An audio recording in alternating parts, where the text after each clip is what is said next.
información oficial, nos corresponde en este segmento la presentación de la novela Celia se pudre. Invitamos a los transeúntes, a los visitantes que están comprando texto, concedernos el espacio, concedernos un momento, acercarse para apreciar uno de los libros que estará expuesto dentro de los estantes y que se ofrecerá a cada uno de los interesados. Este libro importantísimo, como dije antes, de la literatura colombiana, cuyo autor es un sucreño nacido en Tolú en el año 1921 y que buena parte de nosotros necesitamos leer por cuanto refleja lo que hemos sido en el transcurrir de un lapso de tiempo bastante significativo en la formación inicial de nuestro pueblo y de nuestra historia. Celia se pudre es esa novela historiográfica, si se quiere, que nos lee antropológicamente, que va caminando por cada uno de nosotros, por la manera de ser, la manera de estar, la manera de conversar, la manera de transitar un espacio de tiempo y de vida en nuestra territorialidad, en nuestro universo expresivo y en nuestra proyección como comunidad que se manifiesta en el universo del ser humano. Celia nos recoge, Celia nos lee, Héctor nos piensa, nos padece, nos edifica al tiempo que padece, él mismo al edificarnos. Aquí tenemos a dos autores importantísimos, a dos escritores que sumaron esfuerzo conjuntamente con otras personas para esta edición de la novela en su tercera muestra, ¿cierto? Esta es la tercera muestra de Celia se pudre. Fue una edición maravillosa. Patricia Iriarte adelantó esa campaña acompañada por su hermano Miguel Iriarte, poetas ambos. Tienen un recorrido alto por la gestión cultural y por la vida literaria, nacidos también en el departamento de Sucre, en el municipio de Cincé, importantísimos amigos y lectores, aparte de grandes escritores. Los dejo con ellos y ellos hablarán en torno a Celia se pudre. Aló. Hola, buenas tardes. Gracias, Ricardo. Gracias por la introducción. Gracias al equipo del Fondo Mixto de Cultura de Sucre por hacer posible esta feria, esta primera feria del libro de Sucre. Realmente es un motivo de celebración. Allá Dorky, coordinadora del área de lectura y bibliotecas del Fondo Mixto, el equipo de la Unión de Escritores de Sucre, que se puso la camiseta para sacar adelante este evento. Para nosotros súper complacidos, súper emocionados de estar hoy aquí trayendo justamente esta obra, entregando a Sucre un trabajo de edición cuyo origen estuvo aquí en Sincelejo el año pasado, en torno al centenario del natalicio de Héctor Rojas Erazo, cuando se declaró el año Héctor Rojas Erazo a nivel nacional, a nivel departamental y también a nivel local del municipio de Tolú. Y empezamos a hablar de la necesidad de que Celia se pudre, esa gran novela de Rojas, comenzara de nuevo a circular, llegara de nuevo a los lectores, y fue Ricardo Vergara justo uno de los mayores impulsores de esa idea, que se convirtió en un proyecto que se llamó Celia se puede, o se llama Celia se puede, porque pensamos que era posible hacerlo. Y para ello, pues presentamos el proyecto, la convocatoria de concertación del Ministerio de Cultura, un proyecto en la línea 5, como proyecto de emprendimiento editorial, Y pues afortunadamente tuvimos la aprobación de este proyecto y unos pequeños recursos para comenzar, que sumados a los recursos del Fondo Mixto de Sucre, que sumados a los recursos de la editorial Iguana Ciega de Barranquilla, que sumados a los recursos en especie, en servicios de la Universidad del Magdalena a través de su editorial, y sumados otro poquito a un apoyo de Confenalco Antioquia, y sumados los aportes de los ciudadanos y ciudadanas sensibles a la cultura y a la literatura que nos dieron sus donaciones a través de las campañas de Baki, ha sido posible presentar hoy esta edición en 4 tomos de Celia Sepúlveda, que está acompañada además por una estrategia pedagógica, porque pensamos que la obra lo merece y lo necesita, apoyarse para entrar de nuevo a los espacios de lectura actuales en este momento en las bibliotecas públicas del país, los clubes de lectura, el trabajo que hacen los promotores de lectura independientes, que tuvieran unas herramientas para trabajar la obra de mejor manera. Por ello se me quedó en la caja la guía de lectura, una pequeña guía de lectura de 35 páginas que cuenta un poco cómo está presentada la obra, cuáles capítulos van en cuáles tomos, y adicionalmente propone una serie de actividades, ¿cierto?, para que se hagan en grupos, invita a que se conformen grupos de lectura, que lean en voz alta, y allí propone una serie de actividades de lectura, de escritura, de dramatización y de gamificación. Son 4 grandes grupos de actividades que se proponen para entrarle, por decirlo así, a la obra con algunos elementos. Adicional a la guía de lectura, tenemos un taller o un laboratorio de gamificación lectora, que es diseñado por Mirlena Martínez, una promotora de lectura de Sucre, y que propone pues, un juego, unas actividades lúdicas también al personal bibliotecario y de promotores y docentes. No están.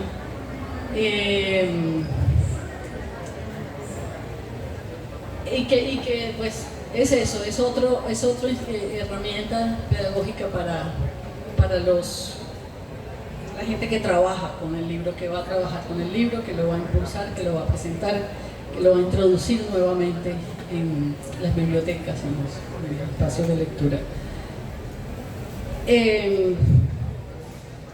Adicionalmente les cuento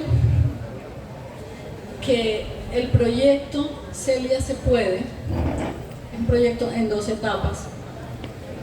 La primera etapa era esta: conseguir los derechos de la obra, editar la obra, imprimir la obra, distribuir la obra. De la segunda fase le vamos a hablar más adelante. Miguel. Bueno, gracias Ricardo. Me complace muchísimo estar aquí, flanqueado por estas 2 mamparas de caña brava que simulan este pequeño tenderete de cultura. Gracias a los amigos aquí presentes: Pepe Pereira, Cristo García Tapia, Roberto Montes Mathieu, Pacho Jaraba, Alfonso Redondo, el poeta y narrador Huelvas, Jesús, y a todos ustedes que han invertido este rato de la tarde para venir a escucharnos, a presenciar esto que no es jactancioso si decimos que es un acontecimiento cultural, literario, sin duda alguna. ¿Sí? No es el lanzamiento de un libro cualquiera. Se trata de el relanzamiento, ¿sí? La presentación luego de 2 ediciones más o menos, digamos, infravaloradas, si se quiere. Una primera edición que fue de muy pocos ejemplares, la original de Alfaguara en España, y la otra 10 años después o 20 años después, del Ministerio de Cultura, una obra más o menos mal cuidada en términos editoriales, ¿sí? Y un mamotreto así de 1000 páginas que desde luego es muy difícil cargar, es muy difícil manejar sin que se desarme y sin que se convierta la experiencia de la lectura en un encarte. Yo saludo, yo soy parte de la Fundación Iriarte, pero este es todo un camello de Patricia y un equipo. Yo he estado allí ayudando a jardear los animales, haciendo bulla para que no cojan para otros lados, ¿sí? Cristo sabe de qué hablo. Y eso significa que yo considero, y por eso aplaudí la iniciativa enseguida, creo que es un gesto sin precedentes en el campo editorial de la literatura colombiana. Coger un libro que pocos han leído, que pocos han entendido, apostarle a lo que alguien podría pensar equivocadamente, apostarle a un hueso en términos de lo que normalmente alguien podría decir. Es decir, se le apuesta a algo que se sabe que se va a vender, que se sabe que va a tener un impacto, ¿sí? Hay muchas otras obras que a la Fundación Iriarte de pronto le hubiera parecido de película, ¿no? Y de tener un impacto en términos de mercadeo y en términos de recepción, ¿sí? Más halagüeño, ¿sí? Pero es la apuesta de uno de los libros más difíciles de toda la literatura colombiana. Yo no dudo en decir que este es el Ulises de la literatura colombiana, y es de este patio, nacido en un patio, es el universo de un patio. La obra que creo mejor habla de nosotros, de lo que somos, desde una antropología osada, creativa, poética. Es un libro, al mismo tiempo, un libro de poesía, de ensayo, es un libro de historia, ¿sí? Es una novela ambiciosísima. No en vano tiene el paginaje que tiene.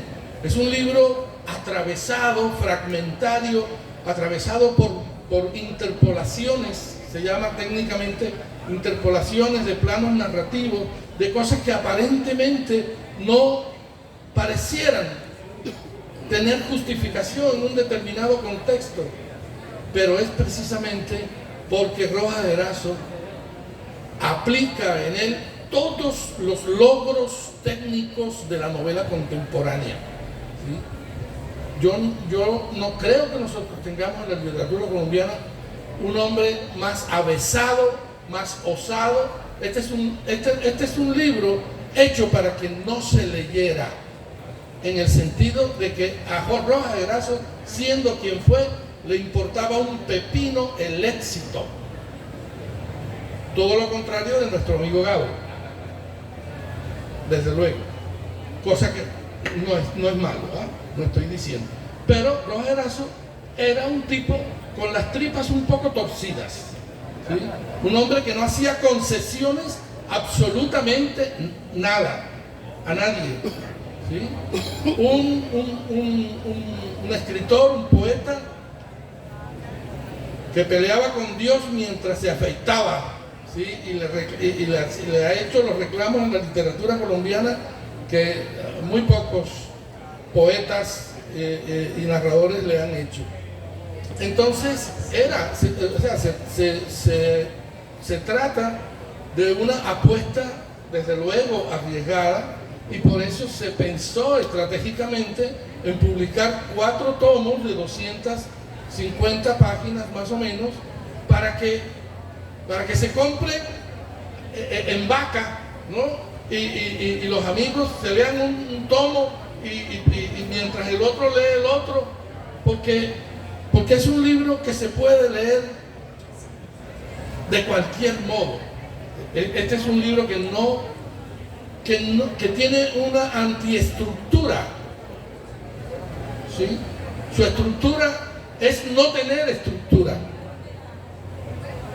Por eso es al mismo tiempo altamente exigente, pero altamente, digamos, complaciente. Más que complaciente,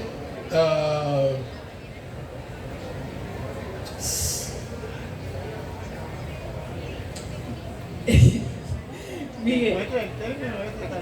Él aparece. Porque no es complaciente, porque precisamente si algo no es este libro es complaciente, satisfactorio, desafiante y al mismo tiempo exigente y al mismo tiempo concesivo, en el sentido de que te provee, te depara unas experiencias estéticas, intelectuales, de un placer inalcanzable. Ahí uno recuerda un poco aquello que Bruno Bettelheim decía de la lectura. La lectura se puede asumir de dos maneras: o bien como una cosa que es de un gran sentido práctico, que te ayuda a vivir, que te ayuda a conseguir un buen puesto, etcétera, porque te informa y porque te hace evolucionar, o bien como un pretexto para alcanzar las más altas y más sublimes experiencias estéticas. Este libro te informa, te forma y te satisface íntimamente como pocos libros pueden hacerlo. Así es. Jorge García Busta decía que este es un libro que no es para lectorcillos de ocasión, al contrario, es para lectores que están dispuestos a sumergirse en toda una experiencia y a participar en la construcción misma de la historia. Y quiero darle la palabra a Ricardo, quien se la ha leído varias veces y es quizá una de las personas que mejor conoce esta obra. Ricardo. Bueno, yo me he leído esa obra 2 veces y voy por la tercera lectura. Porque convida la obra, dado que comienza en el hogar. Y a partir del hogar, el hombre empieza a pensar y empieza a recorrer el universo expresivo y el universo actuante. Es decir, el recorrido es como cuando nacemos en la casa y salimos a caminar luego cuando somos mayorcitos y nos vamos encontrando con ese universo de experiencias, de haceres, de cosas aceptables e inaceptables y esa trascendencia o negatividad del ser. Estos Rojas se pasea por allí, se pasea y nos lee, nos define que somos desde el instante del nacimiento hasta el último día de la muerte.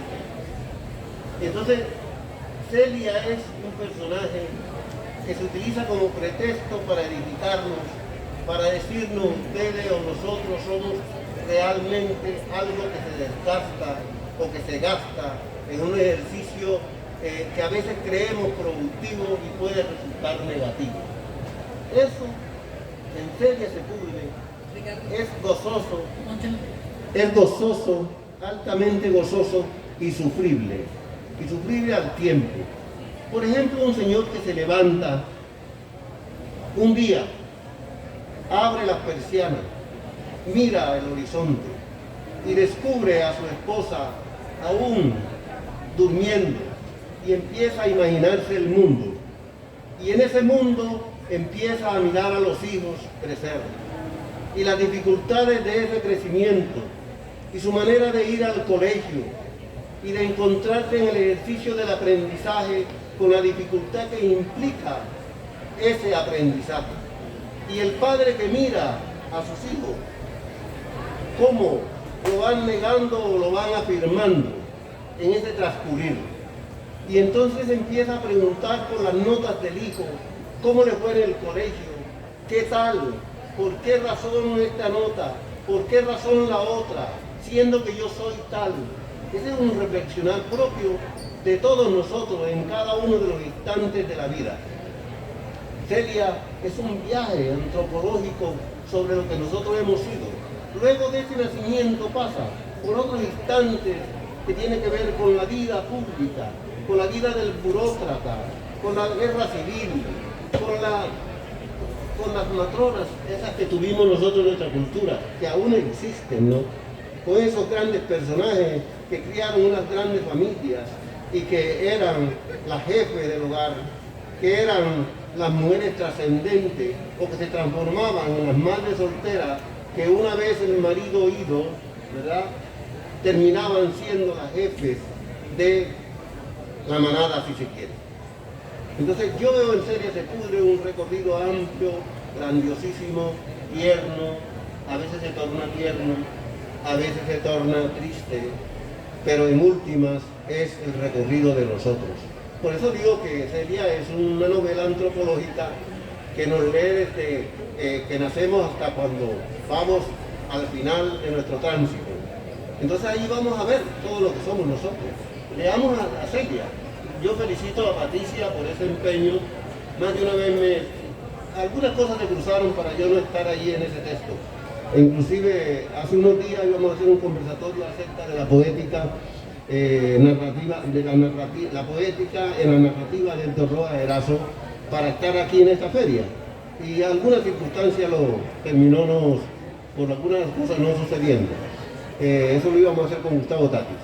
Te felicito, Miguel, también. Espero que también tú te lo leíste y encuentres algún pasaje de esa novela maravillosa. Tú también te lo has leído. Cristo García se lo ha leído. Creo que aquí hay más de una persona que se lo ha leído, es cierto. Jesús también. No sé si Hereira también ha tenido ocasión de leer esa novela. Vea, aquí está el maestro que se la conoce. Aquí está el maestro Roberto Montes Mathieu, que está por allá callado, que la lee, que la goza, que la interpela. Roberto, gracias por estar aquí también.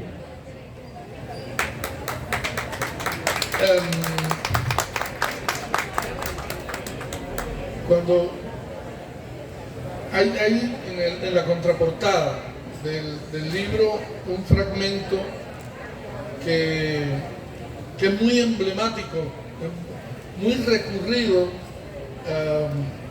para demostrar esa raizalidad que tiene la literatura de Rojas Erazo, al mismo tiempo tan local y al mismo tiempo tan universal.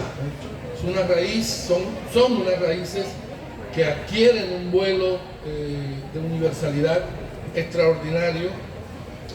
Él dice: yo no soy de un pueblo, yo soy de un patio, y todos mis endriagos y todas mis alegrías y todas mis ilusiones están siempre relacionadas con este patio que es el domicilio de mis razones de vivir. Así que el trópico me dio una sensación arrasante, un ímpetu avasallador y al mismo tiempo invasor. En Tolú, la casa nuestra era de boñiga de vaca y caña brava. Entonces sentías que tu hábitat era inferior a ti como habitante. A uno le daba la impresión de que aquello era tan frágil que se lo podía llevar el viento, y teniendo un sentido tan profundo de tu propia fragilidad, entonces eras más frágil, y las circunstancias devoradoras del trópico me hicieron sentir como potencia invasora y magnificadora.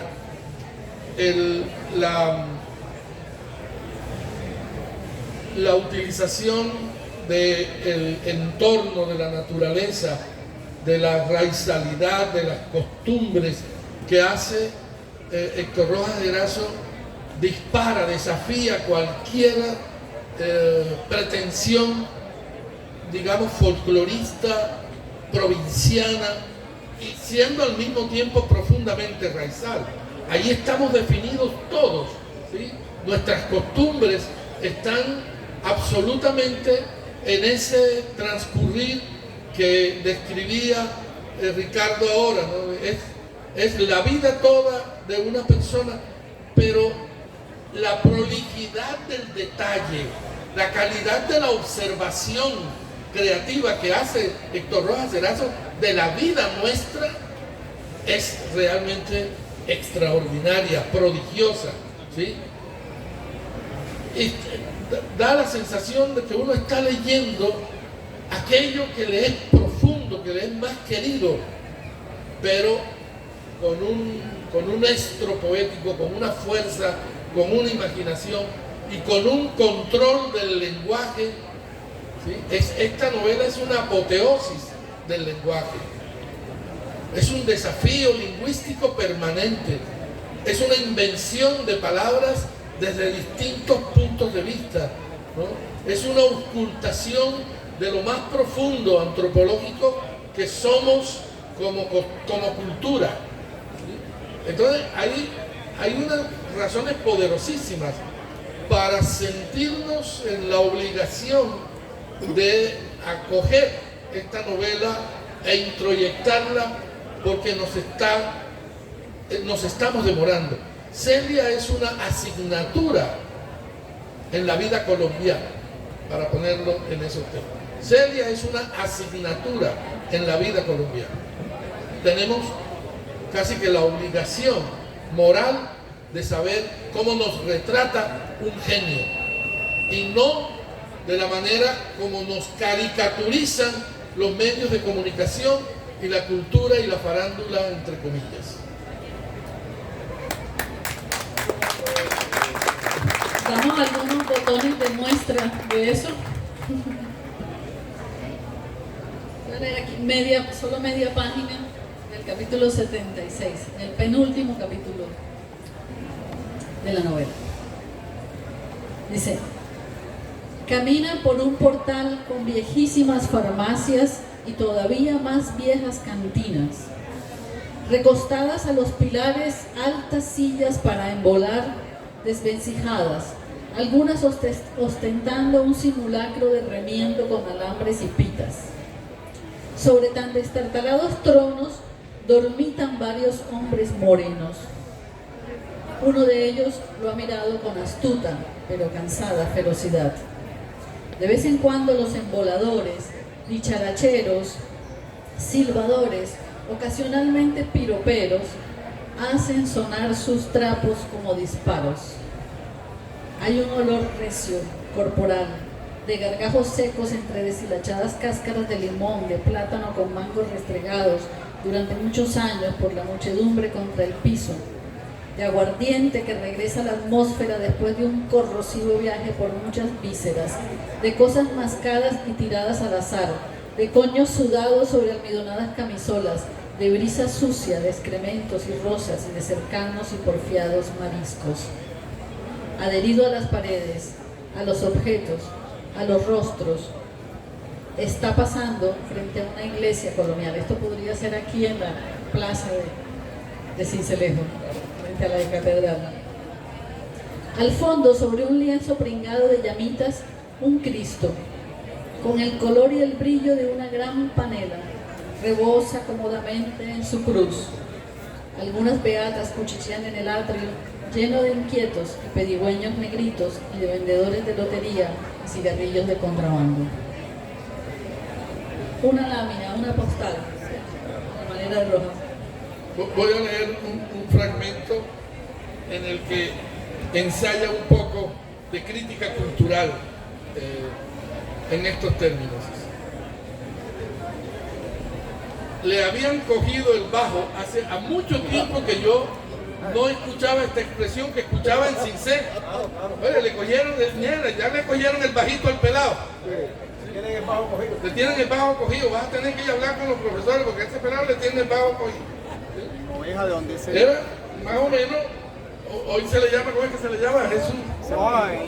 Bullying. Se la apuntó. Le habían cogido el bajo en las cantinas y le fomentaban el tema para gozarle la furia. Era su momento de echar pestes como cualquier escritor suramericano contra el idioma español y de sostener que todos los males de nuestra mulatería tropical venían de don Blas de Lezo, que por su culpa, por su única culpa y exclusiva culpa, al no rendir los bastiones de Cartagena a la escuadra del almirante Vernon, estábamos condenados a una literatura sin matices, a una embaradora falta de humor y a un completo e irrebasable salvajismo en nuestras costumbres políticas. Había que calmarlo. Le sobaban el pecho y los brazos, le apechugaban un trago doble y le volvían a colocar el sombrero de escamitas de paja que se le había caído por efecto de su alegativa violencia. Hablaba, como era apenas lógico, un inglés con acento aborigen, un inglés con acento aborigen, aprendido en los muelles, en su confusa juventud de chequeador de estibadores o guía turístico, y toda su vida sufrió la condena que sobrellevó con estoicismo, es de justicia reconocerlo, de no tener un solo amigo, ni siquiera epistolar, de su lejana y admiradísima Albión. Murió en un parque, últimamente había enflaquecido mucho la bebida, tú sabes, aquellos trémulos soliloquios frente a una botella de pésimo anís. Una noche, en pleno delirio etílico, le gritó llorando a la estatua de don Blas de Lezo: «Malparido, por tu culpa no hablamos inglés». La aguda hepatitis, ¿quién puede calcular en estos enredos? Hablaba con las estatuas y los ramajes, en fin, con la cabeza perlada por excrementos de pájaros. Y enseguida, a renglón seguido, sin fórmula de transición, miren esta pieza poética que viene intercalada. El Moán es la pesadumbre del agua. Quiero explicarme. ¿Has visto una laguna al mediodía? El agua está prisionera y quiere liberarse, y todo en ella es de una angustiosa quietud. Nada se mueve, pero tú sientes que el agua está viva y que sufre, y que tú eres parte de ese sufrimiento. Eso es el Moán.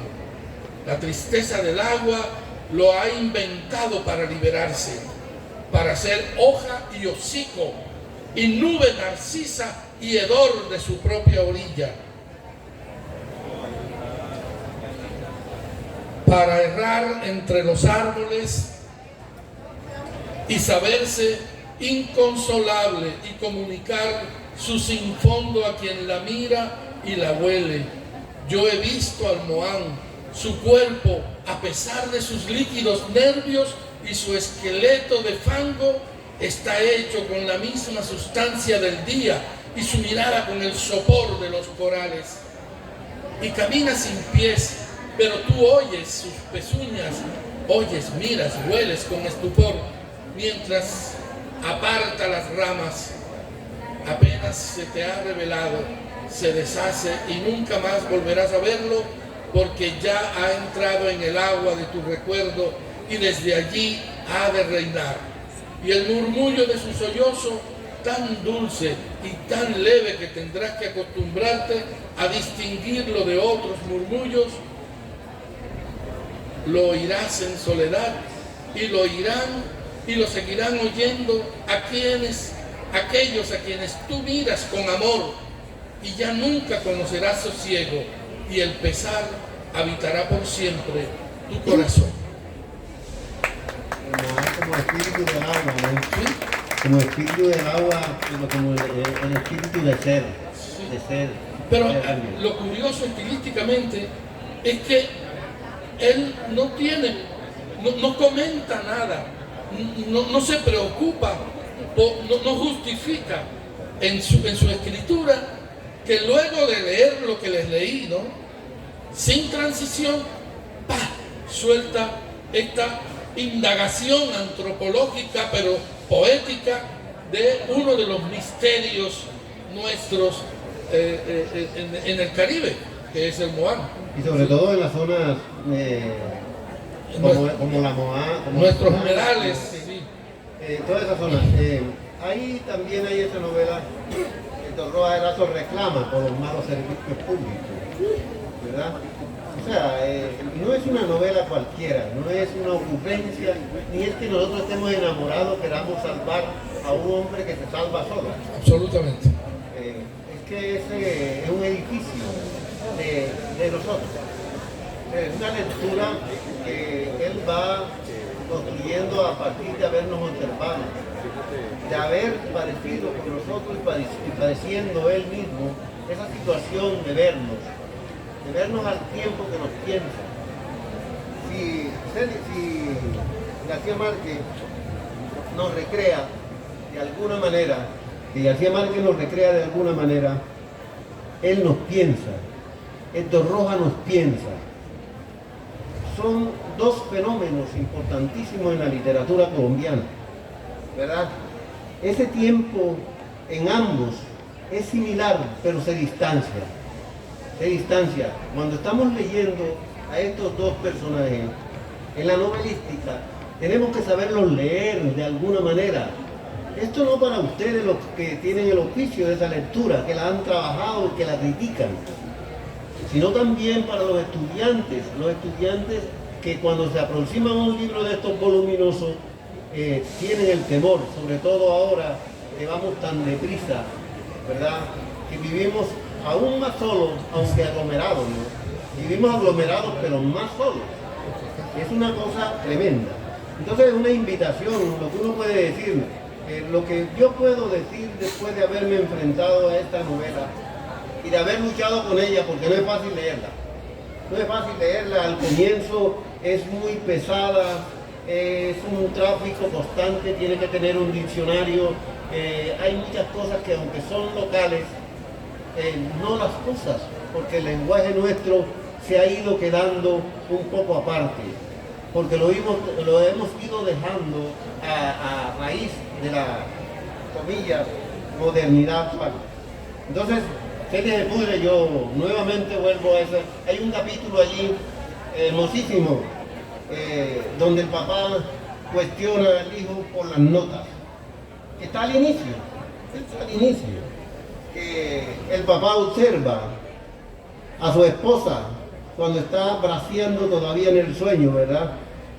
Y entonces él empieza a imaginarla en ese transcurrir de cómo mantener la casa, hay una cantidad de cosas infinitamente maravillosas. Y cuando la señora... ¿Sí?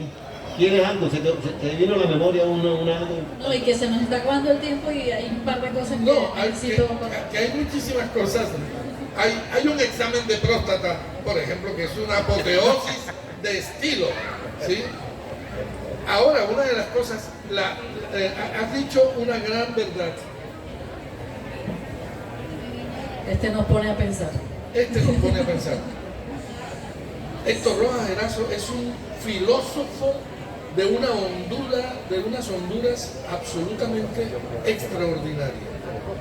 García Márquez nos retrata de otra manera, ¿sí?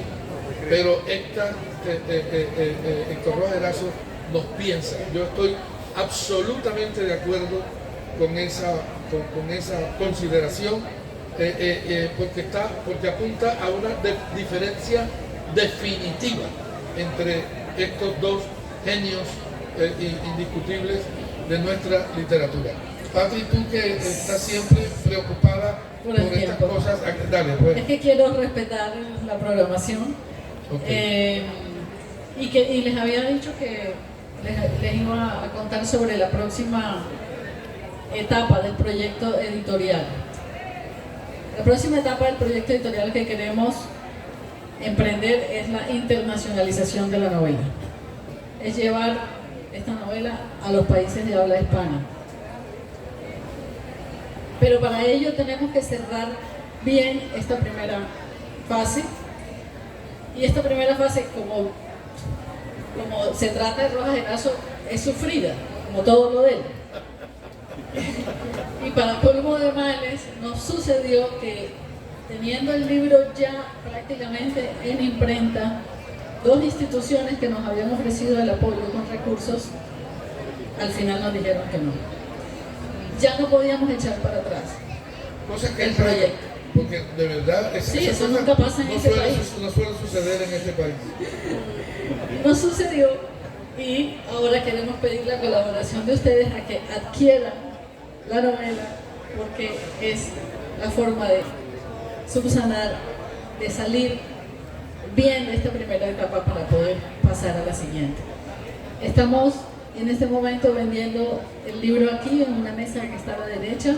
Vale 145.000 los 4 tomos, eso sale como a 36.000 pesos cada uno, que no es caro. Y que, como decía Miguel, pueden adquirirlo entre varios y sale mucho mejor. Hay una persona acá que creo que quería tomar la palabra. ¿Ah? Aquí está. Sí, gracias. Sí, unos minutos finales para si alguien quiere preguntar. Haider Orsini, espero. Un aporte rapidito.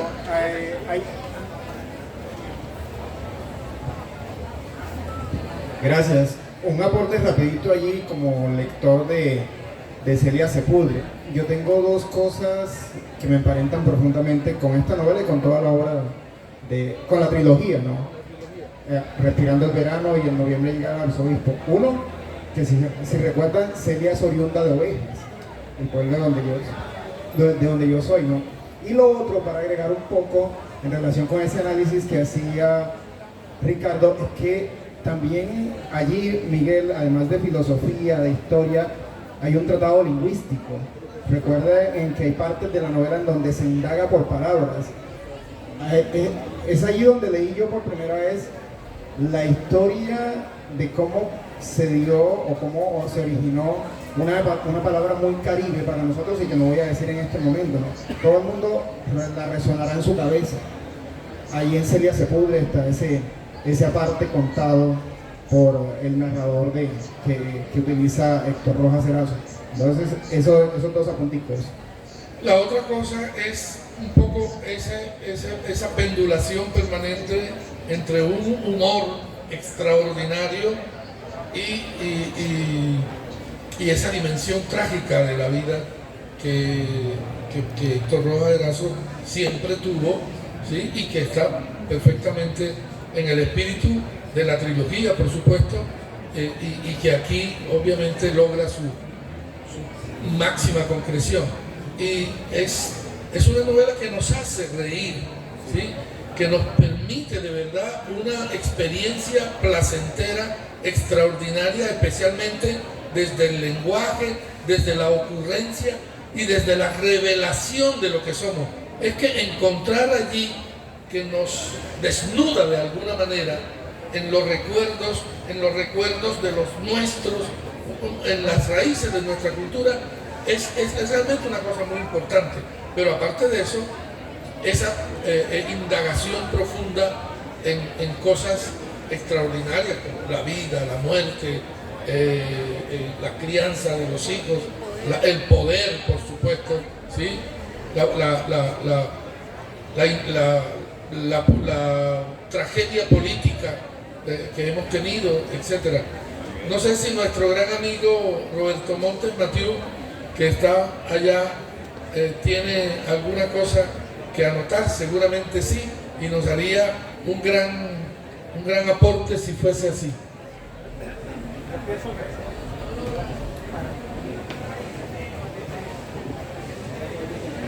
Sí, ya. Pienso que para entender la novela es bueno leer no solamente los libros anteriores, sino ver un trabajo que él tiene en este libro de crónicas. ¿Cómo se llama? El Garabato. Señales y garabatos del habitante. Exacto, y hay un trabajo que son como 5 o 6 crónicas que se llaman El pueblo que agoniza bajo los almendros, algo así, no recuerdo. ¿Sí? Exactamente. Sí, es sí. fundamental eso para entender. Además, yo siempre he señalado que el año de 1948 es fundamental para la literatura en la costa caribe, porque ese año se encontraron alrededor de Zavala, en Cartagena, se reunieron Héctor Rojas Erazo, que era un muchachito, García Márquez, que empezaba como periodista, el poeta Ibarra Merlano, que fue quien los orientó en todo aquello relacionado con la literatura griega, que él la conocía en griego directamente, y estaba también Ramiro de la Espriella como periodista. Y Jorge Artel. Jorge Artel asistía, y nuestro amigo, que va a cumplir 104 años de haber nacido, ya murió hace 2 años, Carlos Alemán, el último miembro de ese grupo. Entonces ahí se habla de todos esos elementos que después fueron utilizados tanto por García Márquez como por Rojas Erazo. Así es. Entonces es fundamental ese año y estos trabajos de Rojas Erazo sobre el pueblo que muere bajo los alimentos, algo así. Eso es fundamental. Sí, estamos de acuerdo, Roberto. Y la cuestión del lenguaje, que es también importante, ¿no? Absolutamente. Él utiliza muchas palabras maletas por las influencias de Faulkner, influencias de Joyce y de un escritor que poco se habla, norteamericano, y que él tiene un trabajo, hizo un trabajo sobre ese trabajo, sobre este escritor, Thomas Wolfe. Thomas Wolfe, que escribe del río y del viento, del viento y del río, algo así, una novela que son voluminosas, 600, 700 páginas, y eso porque el editor hizo que le recortara. Entonces él está muy influido por este libro. Además, fíjate tú que de todos estos escritores de la costa de esa época, el único que escribió comentarios literarios y autores fue Rojas Erazo. Tú no encuentras a Cepeda que haya escrito nada sobre un autor. A García Márquez menos, García Márquez nunca escribió un ensayo, por ejemplo. Y este Rojas tiene trabajo sobre varios autores, sobre todo norteamericanos. Whitman, etc. El del pueblo este, ¿cómo se llama? Es Pearl River. Entonces escribió mucho, conocía muy bien la literatura. Decía Eduardo Pachón Padilla, en un libro que se llama El Testamento de Eduardo Pachón Padilla, que el escritor más importante de todos estos escritores de la costa era Héctor Rojas Erazo, el más inteligente, el mejor formado y todo ese tipo de cosas, ¿no? Él utiliza mucho su vida en esta novela. A la larga, la novela es el pensamiento del nieto de Celia. Así es. Instalado en Bogotá, y empieza a rememorar toda esa historia. Entre ellos, incluso el hijo que se le murió. ¿Tú sabes que Rojas Erazo hace un niñito pequeñito? Hace una alusión del niño pequeño que muere en la tinaja. Y inclusive su vida de burócrata. Rojas Erazo estuvo trabajando en el Ministerio del Trabajo. Lo llevaron allá hasta que lo sacaron. Lo llevó John Agudelo Ríos. Cuando John Agudelo Ríos se jactaba, que tengo de secretario nada menos que Rojas Erazo. Rojas iba ocasionalmente. Ahora, yo no sé si será cierto eso de las gallinas en el ministerio. Posible, que el ministerio quedaba ahí en la Plaza de la Nieve, en la 20 como estaba. Ahí iba Rojas Erazo. Y lo sacó, cuando subió Turbay, lo sacó el ministro que acaba de morir hace poco, de Manizales. No recuerdo el nombre. El que mató el COVID, sí.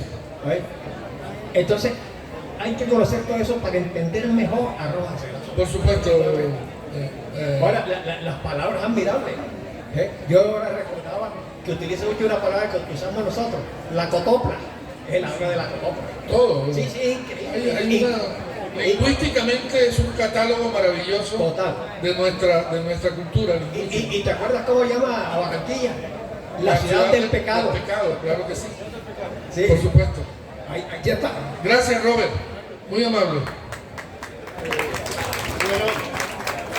Damos por concluido que no se agota, porque este anecdotario preciso de Roberto Monte da para una conversación mucho más profunda en torno a la novela de Héctor y a la novela de Respirando el Verano, y en noviembre llega el arzobispo. Bueno, los que no han leído, ese es otro libro que es necesario recordar. Señales y Garabatos del Habitante es en su segunda edición la hizo la Unión de Escritores de Sucre.